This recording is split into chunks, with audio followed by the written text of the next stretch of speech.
Hi everyone, thank you very much for watching. And today I'm joined by Jason Butler, who is a well-known personal finance author. And today he is here to talk to us a bit about his first non-personal finance book. Jason, thank you for joining us. Hello. Hello. So could you tell everybody, first of all, a bit about yourself and your current areas of focus?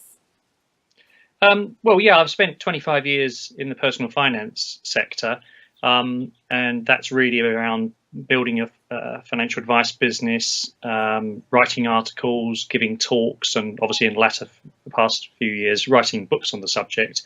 I sold my advice business about 18 months, nearly 2 years ago, actually, and I now focus on a mixture of things. So it's creating workshops, it's writing material. I write regular columns in the Financial Times, and I provide consulting and input to retail financial services businesses about how to get closer to their customers and deliver better outcomes for them.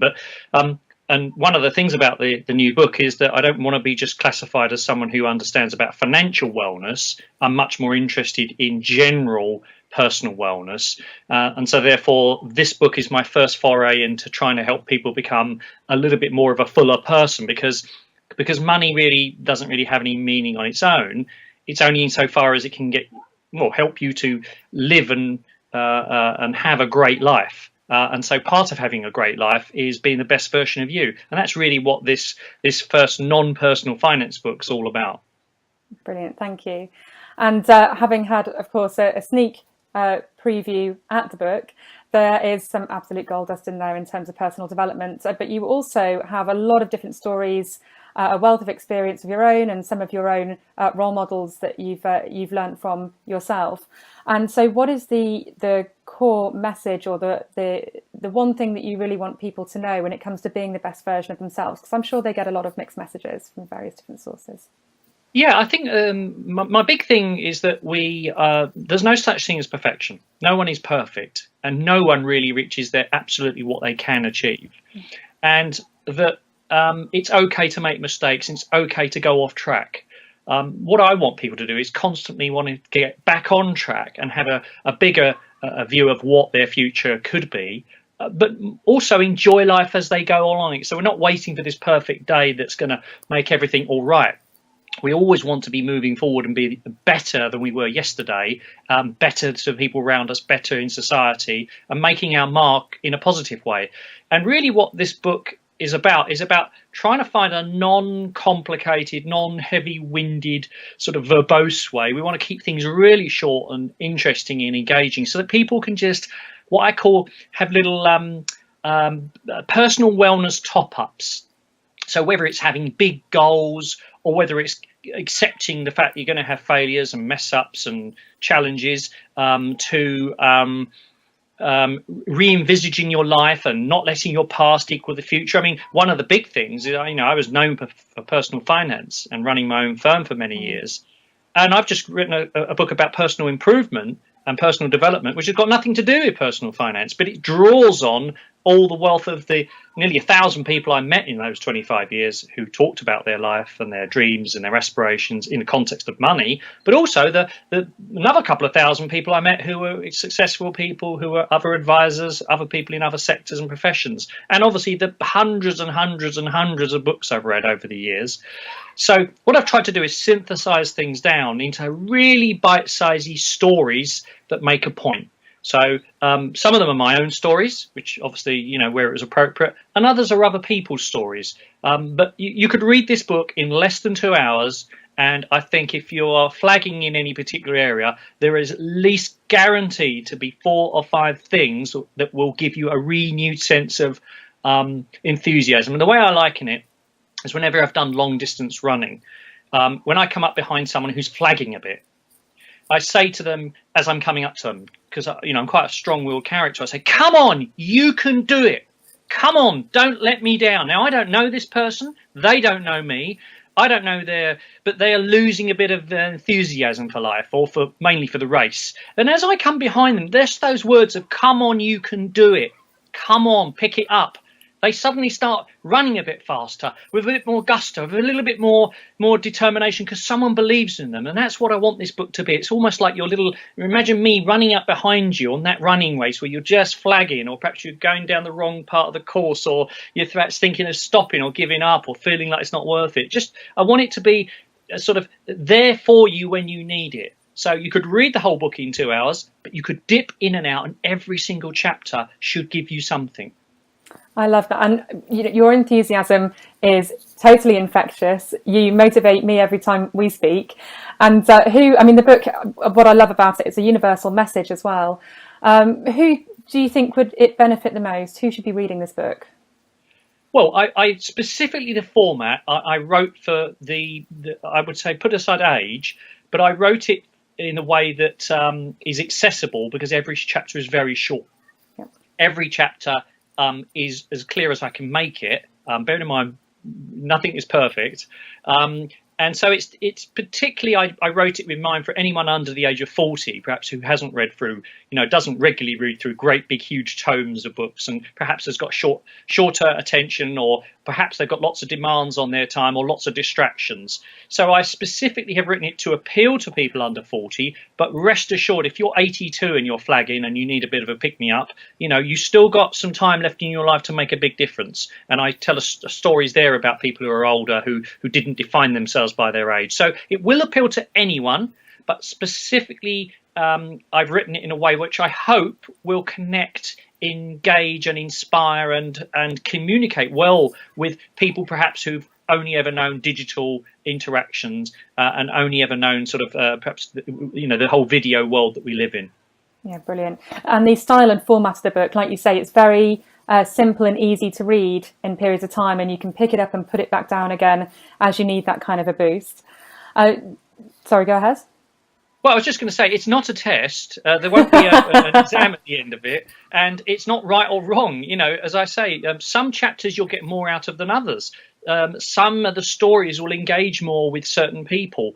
But everyone who I've tested the scripts on, when they read it, they all tell me 2 or 3 of their favorite stories, or 2 or 3, to chapters, because each chapter is a story, and they all relate. Oh, that one about the so-and-so, that was really good. Or that. Now, so the fact that there are 31 chapters, and there isn't necessarily a beginning, middle and end, everyone's going to have what I call their own favorite. And if all you got was 3 or 4 of those chapters that made a massive difference in 3 or 4 areas of your life, then it was well worth the blood, sweat and tears to actually write it. And believe you me, it's not simple to make. It's not easy to make things simple, but I've done my best, and I sincerely hope it's the 2 or so hours that you might need to commit to reading it. If you did that over a 3-week period, say you did 5 minutes a day, I promise you, you will get 3 or 4 things from it. That's my commitment to you.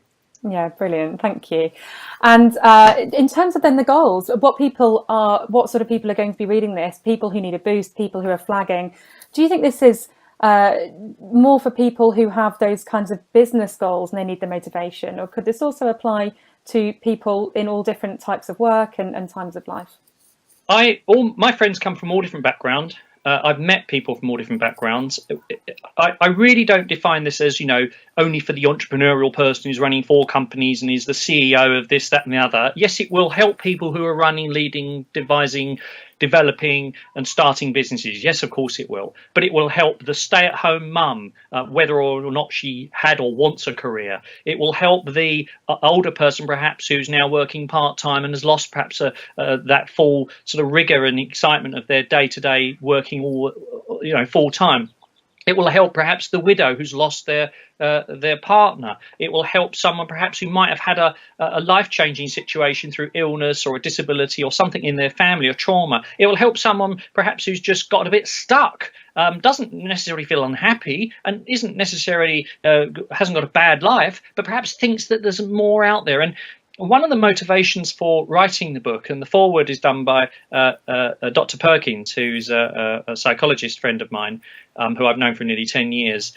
It was designed to address this issue that which we've both agreed we've seen over the last few years, in that a lot of people are now questioning the kind of purpose of their life. Even if they're not doing it overtly, or every day, they're kind of sort of thinking, what's it all about? Why should I be, or perhaps they're thinking that what they've currently got isn't all it was cracked up to be, and perhaps they're looking for perhaps to reset their life so that they make the most of what they've got still in the bag, and build on what they've already had. So I think really it can appeal to every type of person. I know that's a big order to say, but it's not just for the swashbuckling, go ahead entrepreneur. It's for anyone who wants to get the most out of their life. And that's why it's called Squeezing the Orange. Because it relates to a story that I told my oldest daughter, when she was 9. And I likened, I think I was doing one of my, obviously she did listen to it because she told me many years later. But I said to her, life is like an orange. You can choose how much juice you get out of it.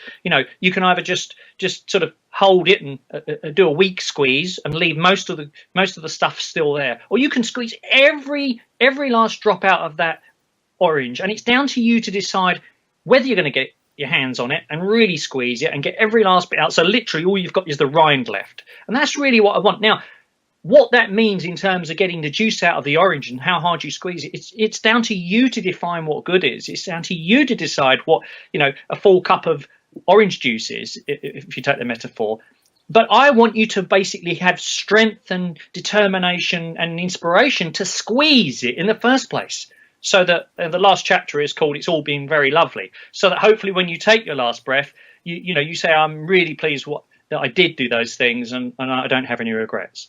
Okay, fantastic. And I love that story about what you told your daughter, because she was quite young, wasn't she, when you had that conversation, and she remembered it. She referenced it to you, didn't she? She did, and she's just studying, she's just finishing her revision she's halfway through her A-levels at the moment. As you know, anyone who's done them who knows how a fraught time that is. And she's holed up for 6 and 7 hours a day in 2 or 3 hour stretches.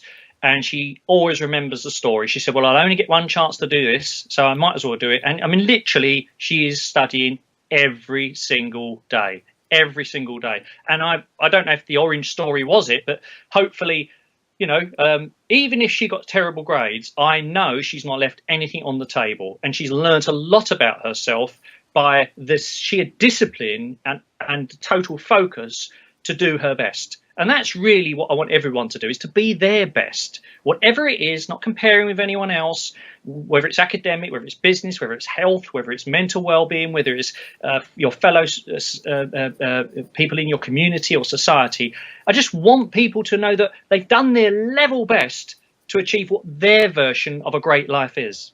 Yeah, it's amazing. And you obviously care very much that people are able to do that, because you've taken the time to put together this book. Where does that come from? Where does all your energy come from and your drive? Well, I don't know. Everyone's different. I mean, when I was very young, my mum always said I never walked up the stairs. We lived in a tiny terraced house. She said you always ran up the stairs. Always. She said she can never remember me actually putting one foot in. And I think what it was is because I was so excited to get to the top. And I don't think that was a metaphor. I just was always a man in a hurry. I was always excited that I was in this body and I was somehow kind of alive, and that, everything I did with lots of enthusiasm. And most people would probably run them ragged, and that certainly didn't help my mum, because, she sort of felt absolutely zonked at the end of every day. I don't know. Here's the most important thing. It doesn't really matter how you manifest your enthusiasm for life. You don't have to run up the stairs. You don't have to be like me. We can all be quietly confident. We can all be quietly happy. We can all be quietly enthusiastic. I just want people to realize, look, I believe this is the only life we have. Okay, once you're dead, it's over. There's no carrying on anywhere else. You don't come back as a cheater. I don't think you come back as a thing. That's my view. And if I'm wrong, then that's great. But if I'm not wrong, then it's what you do in your life that really, really matters, I think, and how you affect other people and the impact you have on other people. And wherever you are, you have that opportunity to be the best version of you. And you'll see from some of the chapters where we talk about making other people look good, where we talk about the importance of listening, where we talk about the importance of thinking big, but also doing simple things well. Now, none of this stuff is rocket science, but if I put it together in a way that helps you either remember something you've forgotten, or helps you re-articulate to yourself something you already sort of agree with, or if I brought one or two ideas to you that you weren't aware of or hadn't thought about, then it's done its job. So the drive is really just because I want people to be the best version of them in whichever way they want to express it. And my wife and my eldest daughter are very quiet people. They're not overly expressive, but they're still very determined and very successful, and they know what they want in life. So let's not confuse, you don't have to be like me. You don't have to be sort of, overly excited on the outside, as long as you're excited on the inside. That's a really good message. And that's one of the best things of this book. It's something for everybody, no matter the way you choose to express yourself, no matter what your goals are. If anybody watching, listening to this is as excited about it as I am just from a few minutes in your company, Jason, the book is Squeezing the Orange, and it's out later in the summer. Where can people find you in the meantime, or once it's out, to talk to you a bit more about this? Well, they can go to my website, which is jason-butler.com, and there will be abilities for you to pre-register for a special offer version of the book. And we're doing some personal signings, etc., etc. And also, I'll be creating a regular sort of personal improvement booster tips over the coming months to actually help people sort of stay motivated. And actually, there is going to be a second version of the book, which is probably going to be relating to the same thing, same concept, but actually helping people improve their personal finances. So that's a sort of another thing which we're just because the actual concept, the way that we've done this personal improvement book, can actually lend itself to personal finance. And as I have a lot of people asking me how to be better with money, I thought it made sense to do that. But yeah, so they can sign up for a newsletter, they can pre-register, and we'll let them know as soon as it's launched, and there'll be special extra goodies for those people who register. That's fantastic. Well, thank you very much indeed for your time and for talking to us a bit more about it. Squeezing the Orange is out in the summer. Thank you, and we'll be seeing you soon. That's great. Thanks very much for listening. Bye.